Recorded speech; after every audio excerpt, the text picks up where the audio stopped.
Thanks, Pete. So I know it's 8:30 on a Friday, and I'm amazed at the energy in the room, and I'm really psyched to be here. CapitalOne's really excited to sponsor this. Thanks for your work in putting all this together. Here's the thing. For the next 20, 25 minutes, we're actually going to have some fun. This is not going to be any sort of a corporate commercial. I'm going to try and do three things. So one is I'm going to share with you some worthless trivia, which I hope you find interesting. Two is I'm going to try and share with you a framework on how you might think about user experience design, which is a framework which I can pretty much guarantee you've never seen before.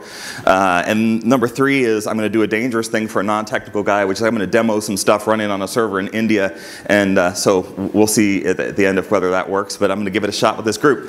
So before I start, you might say, what's this Digital Innovation Lab, and how does some middle-aged, stocky guy who goes to the same barber as my grandfather end up doing it? I don't know. It's the coolest job in Capital One. I love what I do. We've got a great team, and I actually have no business doing what I do. I actually studied music and philosophy as an undergrad.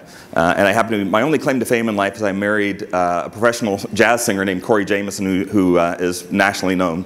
And I actually, because I studied music, a lot of the metaphors I use are musical. So I wanted to give that set up before I jump in. Thanks for switching. So let me just jump in quickly. So you've probably seen a bunch of our commercials. You know Capital One as a big credit card company. We're also one of the largest banks in the United States. We've got a large auto finance business, but we're full on financial services, right? So this is, when you think about the industries that have done a good job of designing experiences and creating new value for consumers, financial services is not top of the list. Matter of fact, the thing, if you look at it, is our industry is just under siege. So there are all of these non-traditional competitors that have been just moving into our space, right? So the same way that FedEx shouldn't exist if the US Postal Service had done their job, PayPal shouldn't exist if the financial industry had done their job. But they missed this whole e-commerce, people are going to buy stuff on the web thing, and so PayPal exists. And so you can use the analogy, but when we look at the space, it's just exploding with innovation. I actually call it the Neo-Cambrian age of payments, because so many companies are just sprouting up, and a bunch of them will die off, but some of them are going to win, and they're going to win big. So the good news is it forces us as an industry to up our game. So here's where we start to jump into the framework that you probably haven't seen before. Does anyone know Nell Carter? That's good. People are laughing. So because my wife has performed on Broadway, Nell Carter's a name, right? You might know her from the television show that she did in like the late 70s, Give Me a Break. But she was an incredibly talented Broadway performer, singer, actor. And Nell Carter won a Tony Award for her role in Ain't Misbehavin'. And she won it for a song that she did that kind of became her signature song. And here's what the song said.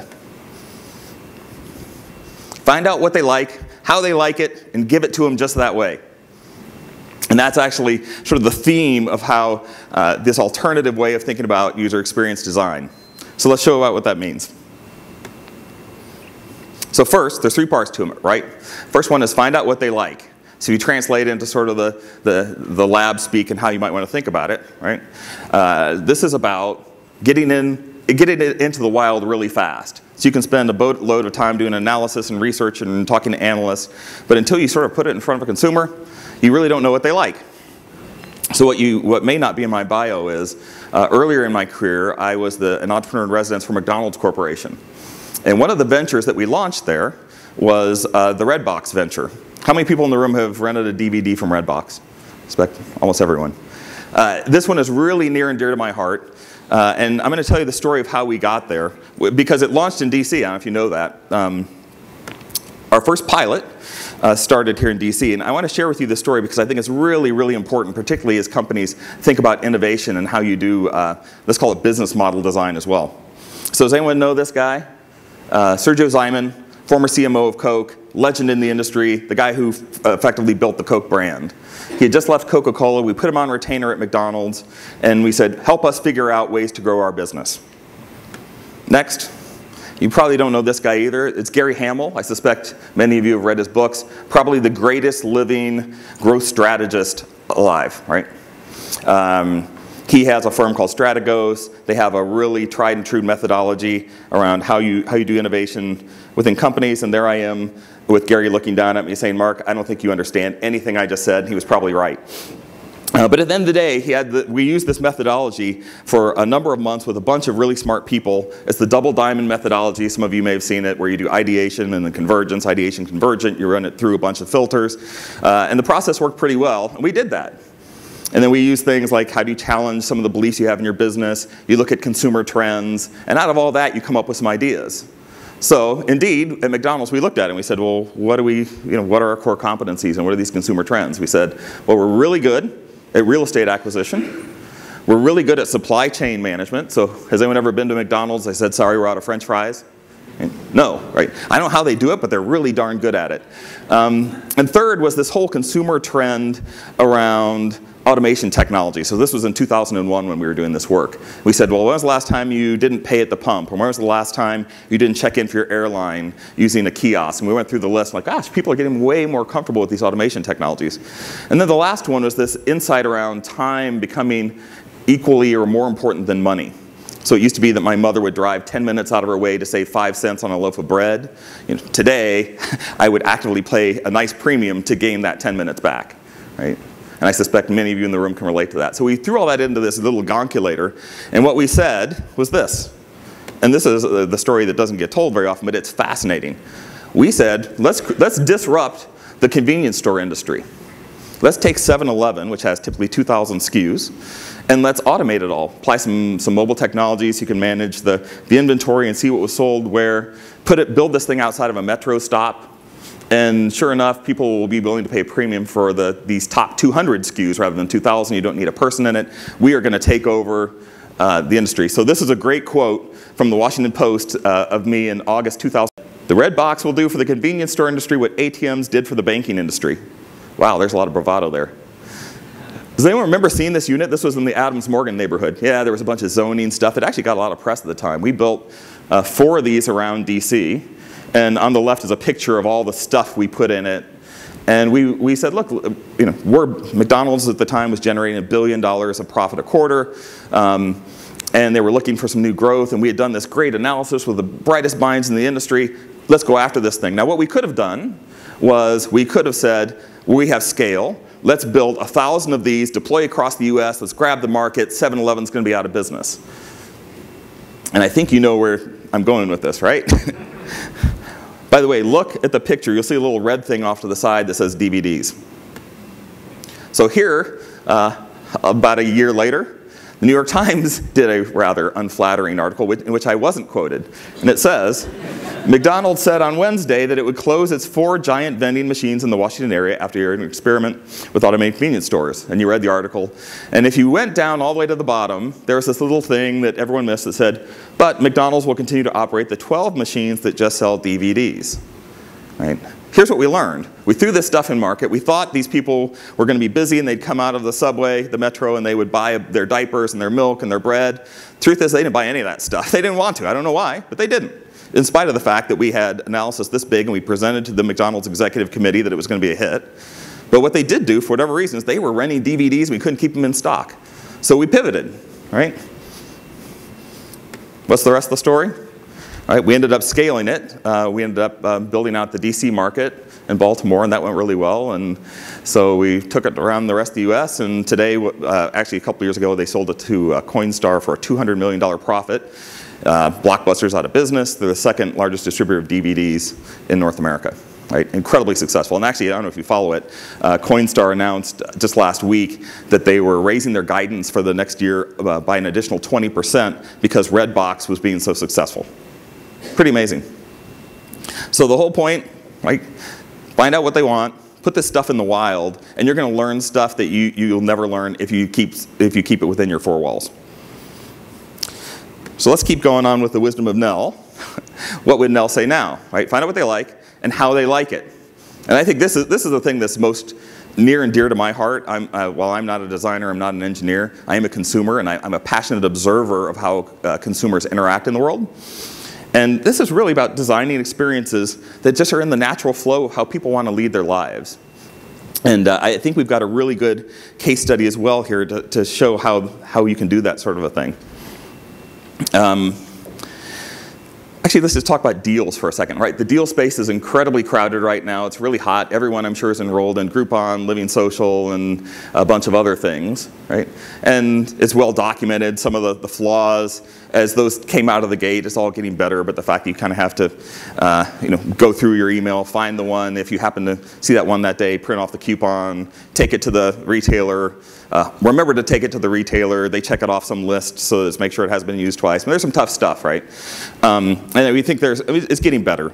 But a company that I love, actually back in 1996 when I finished business school, I founded a company called MaxMiles.com, which was an online account aggregator. American Express bought that in 2000. So I love American Express. They're a great company. And you've probably seen some of the stuff that they're doing in this space. And I think they're a real leader in just willingness to get it into the wild and see what works. So I'm going to use them as a bit of a case study here. Let me flip for a second to Chrome. Some of you may have seen this commercial.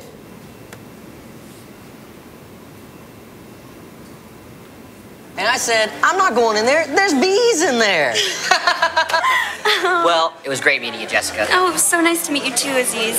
Bye. Man, this girl likes a lot of stuff. Kayaking, skydiving, tuba. I could like this stuff. How much sounded? I'll take one. Yeah, it looks pretty modern. I'll take it. You do a lot of kayaking? Yeah.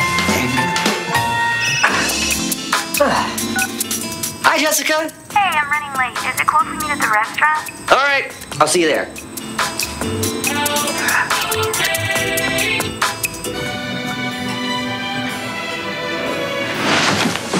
Hi, Jessica. It's too much. New offers in new places, so you can try new things. These I got some sweet deals. Sync your American Express card with Facebook, Foursquare, and Twitter. So I'm going to pause there at the end of the commercial, right? So here's what they threw up at the end of this. But I assume some people have seen that commercial. If not, it's a really good one. The more you watch it, the funnier it actually is. So sync your American Express card to Facebook, Foursquare, and Twitter, and you get these deals. So this is a national ad campaign that they're running. This tag is at the end of multiple commercials. So this is clearly millions of dollars they're putting against this national campaign. How many people went to South by Southwest about a month ago in Austin? A bunch of people, right? So they actually launched this Twitter deals campaign there. Again, multi-million-dollar campaign. They had Jay-Z come there, do a private performance for 1,000 of their closest friends. And it was a big deal. And so they're really behind this in a big way.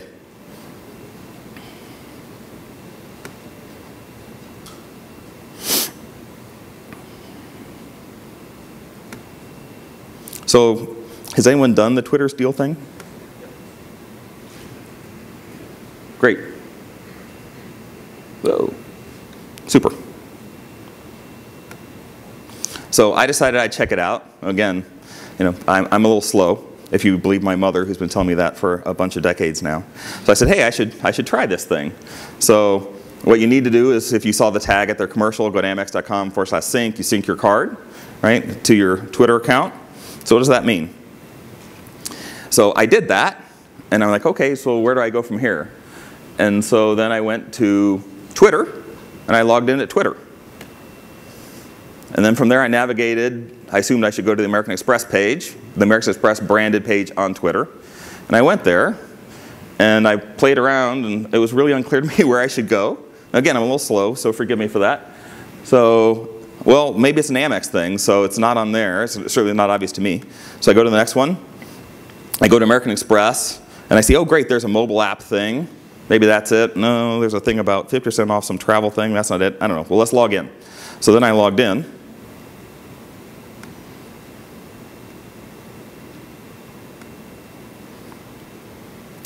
And then here I have a couple of American Express accounts. Couldn't find anything there, so that's odd. So let's keep going. I look around the Amex site a bit. So I went back to Twitter, and I went into their news feed, effectively, and I went down 3 pages, and finally I found this thing that said, no, that promotion's ended, check out this URL for our current Twitter sync offers. Great, that's what I'm looking for. So I click on that. And interestingly enough, it took me to a place which was, I should have gone to favorites on their American Express branded page on Twitter. And in that favorites, there are some deals and there's some other stuff in there as well. So great, now I found the Twitter deals. So there's some different ones, Lord & Taylor, Staples, for some others. I run an innovation lab, we got to have sticky notes. Staples is for me.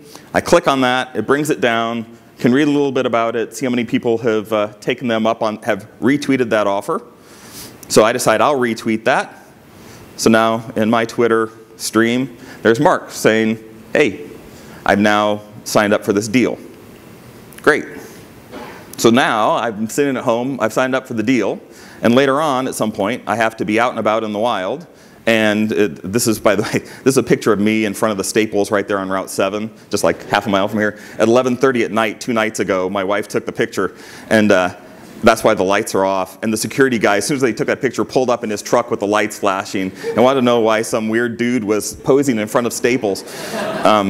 He didn't quite get it, and I had to leave right after that. Anyway, so had Staples been open, I could have bought something, and indeed that would have worked on my card. So it just felt to me like, wow, that's a lot of steps, at least for the Twitter campaign.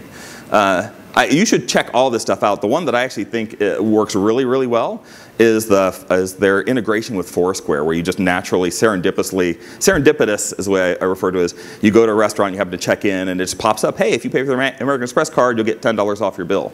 Right? So it's much more in the natural flow of things. So I go back to my framework, which says, what would Nell tell me? Right? Find out what they like, how they like it, and then give it to them just that way. So when we thought about the deal space, here's what we said.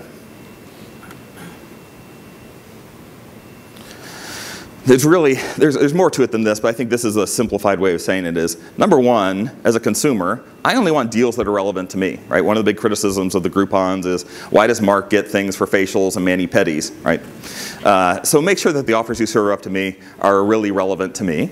Two is, make it really easy, and this is the big one. Like, I'm used to going to merchants and I pay with my credit card, and that's what I'm used to doing, and that's what I want to do, right? And as consumers, right or wrong, we have these incredibly unrealistic expectations of how things should work, right? You assume that there should be, that rather than proactively tell me, ping me with a bunch of stuff that's going to annoy me, wait until that perfect moment when I happen to be at the perfect place thinking about that exact thing, know what's in my head, and just throw up this thing that is really relevant at that exact moment that I'm thinking about and make it all just sort of happen for me. Right? It's really tough to do. And then the third one is make sure it's really valuable. So a lot of the offers that you'll see tend to be stuff that you're just, even if you knew that if you actually went direct to that site, 50% off a $200 item that you can buy directly for $100 if you just went direct, like that's not really a deal. And so I think it's really, really important to make sure that the offers you present to your customers are meaningful. So let me flip over for a second. This becomes the dangerous part of it. I guess I have to press harder.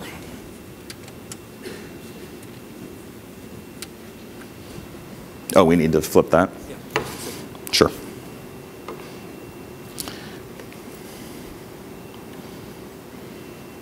So I'm going to demo a working prototype. Be patient with me.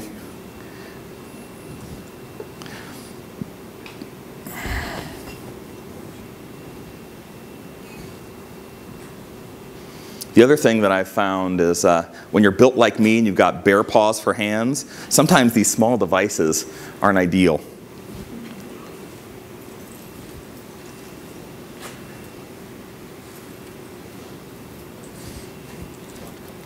Yep.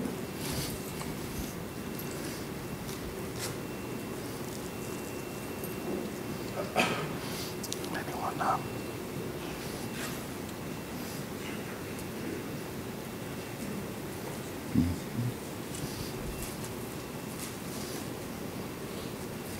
Excuse me? Sure.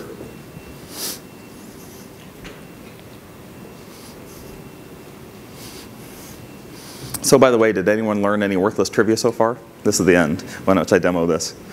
How many knew that Redbox actually started as a disruptor to 7-Eleven? Anyone? A few people did, yeah. It's a fascinating story.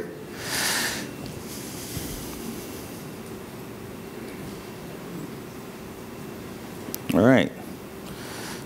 So I'm going to go to the CapitalOne prototype app.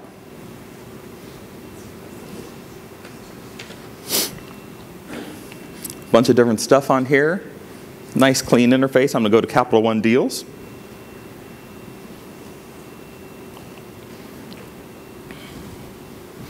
I'm going to attempt to log in with my bare paws.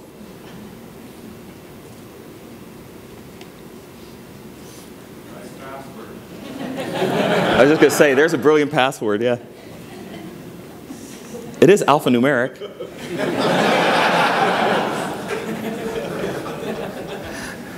So right now this is pinging some servers over in India for a second, so it may take a moment.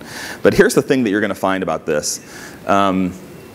While the display is the display, and it will say, you know, here's Mark's cards, and here are the deals that are appropriate to them. The thing that I love about this thing is every deal that is shown here, I don't have to do a thing, right? Because I have a CapitalOne card, I don't do anything different. It tells me what the deals are. Like these are, if you go to these retailers, you should go there because you're going to get these discounts. But there's nothing I have to do. There's no coupon. You don't have to tap to load your card. You don't have to do anything. You literally, whether you know it or not, you can go out. There's the benefit of having the card, and you go to Staples or you go to Lord & Taylor. You go to anywhere, and you just pay like you normally do, and there'll be benefits that show up on your statement. Usually takes about 30 seconds. So I think it's just I think if you try to figure out what they want, how they want it, and deliver it that way, my sense is that the vast majority of consumers want just that, right? They don't want to have to go through a bunch of steps. What they want to do is just go lead their life the way that they do, and their benefits, like I think consumers assume that companies like CapitalOne and others are pretty sophisticated, and they use this thing called the internet, and they use this stuff called analytics. And they should know the stuff that's appropriate for me and just make it all happen for me, right? So here's some cards. I'll click on this one. So you'll see there's a number of different deals. There's a Best Buy deal, a Macy's deal, a Panera Bread deal, all places that I go during the course of my life. Right? So I wanted to, I could go to, let's go to the Panera one. That'll be my lunch today. $3 back on a $10 purchase. Right, you read the fine terms on that. There are no fine terms for that. You go to Panera, you pay with this CapitalOne card, you're going to get $3 statement credit. Done. So that's really it. We're really excited about this. I think this deal space, as it matures, is going to move towards a model which is what I call actually a revved up model, right? Relevant, easy, and real value driven. Super.